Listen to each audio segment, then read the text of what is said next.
반등을 시도하던 비트코인에게 강력한 브레이크가 걸렸습니다. 역시나 FOMC의 영향이었습니다. 현재 시장이 꽤 가파르게 조정을 주고 있는 상황인데 지금 시점에서 제가 바라보는 시장의 정확한 뷰와 그에 따른 구체적인 매매 대응 전략, 오늘 영상에서 가감없이 설명해 드리겠습니다.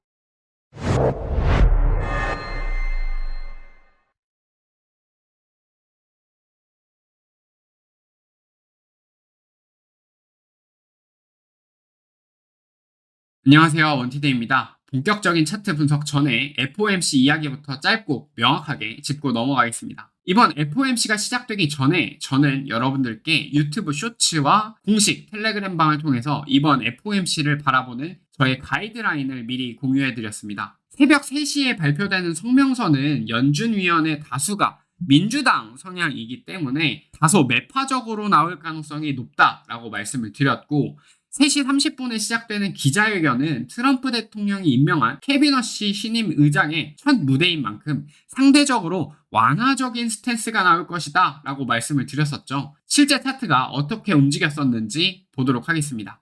예상대로 새벽 3시 매파적인 성명서가 발표가 되면서 차트가 한 차례 급락을 했었고, 3시 30분까지 눈치 싸움을 벌이다가 기자회견이 시작된 뒤에 10분 동안 강한 상승이 나오면서 하락분을 전부 되돌렸었습니다. 하지만 그 이후에는 지루한 계단식 하락이 진행이 되었습니다. 케빈 허시 의장의 금리 인하에 대해서 어느 정도 완화적인 뉘앙스로 발언을 하긴 했으나 결론적으로는 신규 태스크포스를 구성할 것이고, 이 태스크포스의 인원 구성이나 판단 프로세스는 대중에게 공개하지 않겠다라고 선을 그었기 때문입니다. 시장은 이 불투명성에 실망을 한 것이죠. 점도표도 같이 보겠습니다. 점도표는 연준 위원들이 예상하는 연말 기준금리 수치를 점으로 찍어서 시장이 포워드 가이던스를 주는 지표입니다. 지난 점도표와 비교해보면 확실히 4.0 위에 점이 많이 찍힌 것을 볼 수 있습니다. 중간값 역시 지난번에는 3.4%에서 이번에는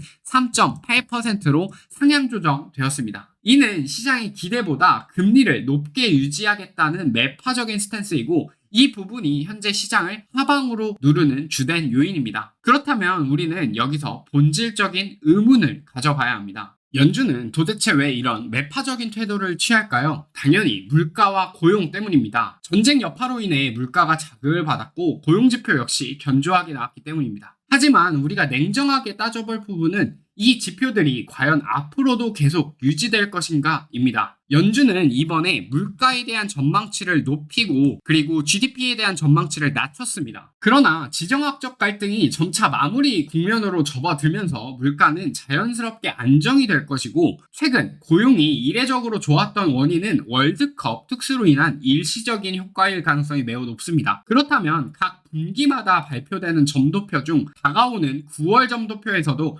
연준이 과연 지금처럼 매파적인 스탠스를 고집할 수 있을까요? 저는 아니라고 봅니다. 바로 이 점이 이번 시황의 핵심입니다. 지금 당장은 지표와 발언에 짓눌려 시장이 하방 압력을 받고 내려오고 있지만 추후에 매크로 환경이 개선될 여지가 뚜렷하기 때문에 우리는 조급하게 던질 게 아니라 오히려 차분하게 기다리고 버텨야 하는 구간이라는 뜻입니다. 차트 관점으로 넘어가겠습니다. 현재 차트를 보면 기존에 유지해오던 상승 채널의 상단을 돌파하는 듯한 트랩 무빙을 준 뒤에 다시 채널 안쪽으로 밀려 내려왔고 결국 채널에 대한 하단부까지 이탈이 된 상태입니다. 기술적으로 이 움직임은 바닥에서부터 올라온 첫 번째 반등 파동이 마무리가 되었고, 기존의 큰 하락 추세가 그대로 진행 중이거나 아니면 첫 번째 반등 파동에 대한 되돌림이 발생을 하고 있다는 뜻이 되겠죠. 만약에 후자 첫 번째 파동에 대한 정상적인 되돌림이라면 피보나치 비율상 현재 자리가 0.618 자리이기 때문에 이미 단기적으로는 꽤 깊숙하게 눌렸다는 의미가 되겠습니다. 물론 단기 프레임에서 상승하던 각도보다 하락하는 각도가 훨씬 더 가파르기 때문에 추가적인 하락 가능성은 열어두어야 됩니다. 제가 지난 시황에서도 몇 차례 설명을 드렸지만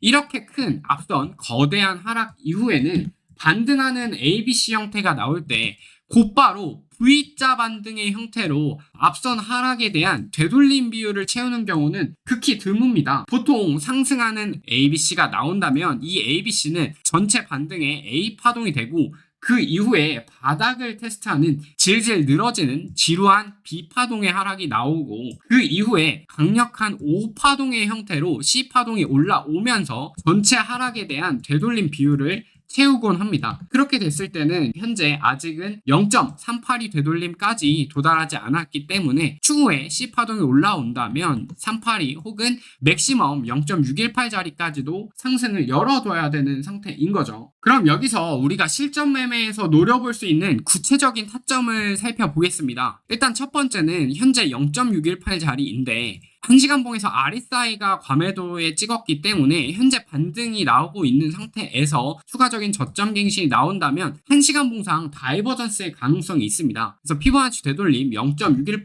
0.65자리 이 구간을 저는 첫 번째 타점이라고 인식을 하고 있고 두 번째는 4시간봉으로 넘어가 보겠습니다. 4시간봉으로 넘어왔을 때 기존의 중요한 지지 구간에 대해서 음봉에 대한 양봉 장악형이 나와주었고 그 이후에 직전에 대한 고점을 넘겨주면서 페어밸류 갭이 한 차례 발생을 했습니다. 그렇게 된다면 이 음봉 캔들 구간을 우리는 4시간봉 오더블럭이라고 생각을 할 수 있습니다. 4시간봉 오더블럭의 하단 구간이 단기적인 상승에 대한 0.786 되돌림과 겹치기 때문에 저는 이 0.786자리를 두 번째 타점으로 생각을 하고 있습니다. 수치로 보자면 62.2K에서 61.9K는 1시간봉상 상승 다이버전스가 발생할 수 있는 구간이고 4시간봉의 오더블럭 구간은 꽤 넓은 자리이기 때문에 61.7에서 60.7K 구간입니다. 하지만 타점을 잡으려면 786자리 근처에서 잡으면 되겠죠. 그래서 60.7K 근처 구간을 두 번째 타점으로 보고 있습니다. 차트가 앞서 말씀드린 지지 구간에 진입을 하게 된다면 저는 기존에 들고 있던 숏 포지션 전량 익절할 계획입니다. 이미 이번 포지션에서 반익절 정도 진행을 해가지고 총 5번 정도 익절을 해서 약 2,500불 정도 확정 수익을 챙겨 두었고 현재 약 4,000불 정도 미실현 손익 유지하고 있는 상태입니다. 이번 매매 역시 저희 공식 텔레그램 방에서 진입부터 대응까지 전부 투명하게 실시간으로 공유해 드렸습니다. 특히 이번에는 새벽 4시까지 잠 한숨 안 자고 밤새 가면서 FOMC 실시간 라이브 브리핑 채워드렸죠. 유튜브 영상에서 미처 다 다루지 못하는 단기 타점이나 긴급 뉴스들은 텔레그램에서 가장 빠르게 다이렉트로 전달해 드리고 있으니까 고정 댓글에 남겨둔 링크 확인하셔서 미리 입장해 두시길 바랍니다. 이제 관점을 한 단계 더 넓혀서 큰 그림 보겠습니다. 비트코인 주봉 차트입니다. 주봉을 보시면 이미 한 차례 저점 갱신이 발생을 했기 때문에 RSI가 올라오면서 주봉상 상승 다이버전스 가능성이 포착된 상태입니다. 설령 여기서 단기 투심 악화로 저점이 한 번 더 살짝 깨지더라도 이 주봉 다이버전스가 무효화될 확률은 사실상 제로에 가깝습니다. 이 신호가 깨지려면 차트가 40K 초반이나 30K대까지 폭락을 해야 되는데 현재 매물대 구조상 거의 현실성이 없는 이야기죠. 일봉으로 넘어와서도 마찬가지입니다. 여기서 저점이 갱신된다면 일봉에서도 강력한 상승 다이버전스가 컨펌이 될 가능성이 있고 거시적인 주봉 다이버전스, 파동간 다이버전스가 있고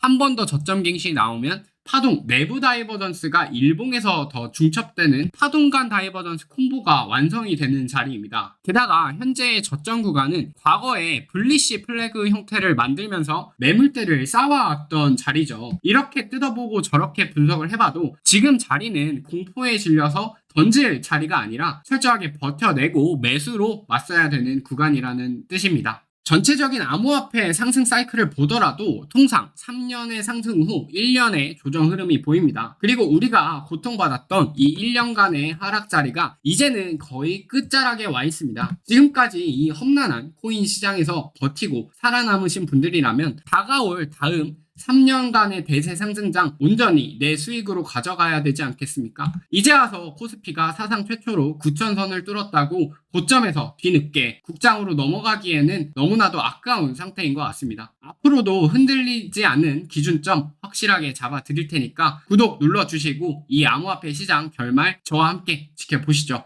추가적으로 단기적인 추가 저항대로는 15분 봉이나 1시간 봉에서 SR 플립된 직전에 대한 저점 대략 64K 부근이 확인이 됩니다. 이 부근에서 구체적인 반등, 파동에 대한 형태와 세부적인 가이드, 차트 흘러가는 무빙을 보면서 텔레그램에서 추가적으로 업데이트 해드리도록 하겠습니다. 오늘 준비한 시황 매매 시나리오 여기까지입니다. 오늘 영상 도움이 되셨다면 구독과 좋아요, 응원 댓글까지 한 번씩 부탁드립니다.